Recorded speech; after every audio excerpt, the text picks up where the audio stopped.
জয় রাম, জয় গোবিন্দ। শ্রীগুরুর চরণে রইল শতকোটি প্রণাম। প্রণাম রইল বিয় ভক্তবৃন্দ দর্শকবৃন্দের প্রতি। একজন ভক্ত স্নান করে ভেজা কাপড়ে চন্দন মাখা তুলসী নিয়ে ঠাকুরের দিকে এগিয়ে আসেন ঠাকুরকে তুলসী দেবার জন্য।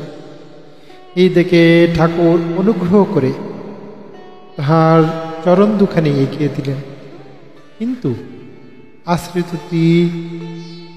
আশ্রিত ভক্তটি সচন্দন তুলসী পাতা নিয়ে ঠাকুরের বুকের দিকে লক্ষ্য রেখে অগ্রসর হতেই ঠাকুর জিজ্ঞেস করলেন, এগুলি কোথায় দেবেন?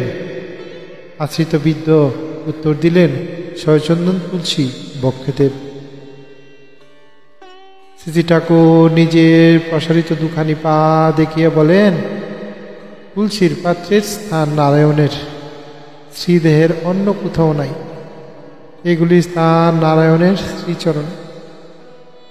ততক্ষণে ঠাকুরের প্রসারিত চরণে সচন্দন তুলসী পত্র দিয়ে আশ্রী প্রণাম করলেন।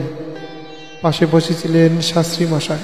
এই ঘটনা দেখে তিনি প্রশ্ন করলেন, বাবা, তুলসীপত্র নারায়ণের চরণে দিতে হয়, কিন্তু নারায়ণ এইদিকে তুলসীর মালাকে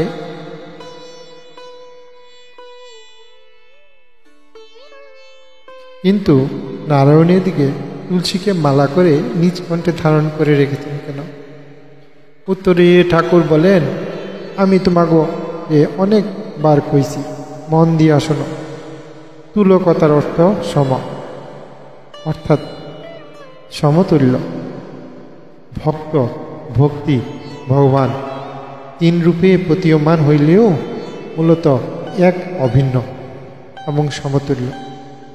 অতএব মূর্তি ভক্তি দেবী তুলসী রূপে সর্বদা নারায়ণের চরণাশ্রয় বাঞ্ছা করেন বইলা তুলসীর পাতা চরণে দিতে হয়।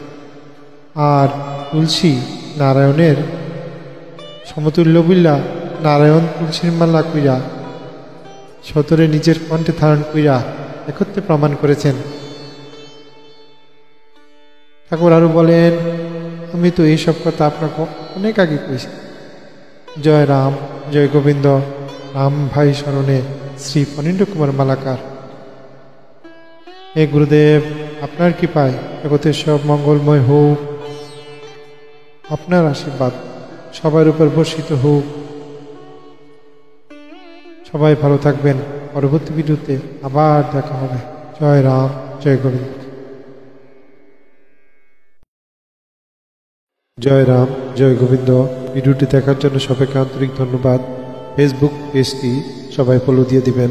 সবার প্রতি বিশেষ অনুরোধ রইল।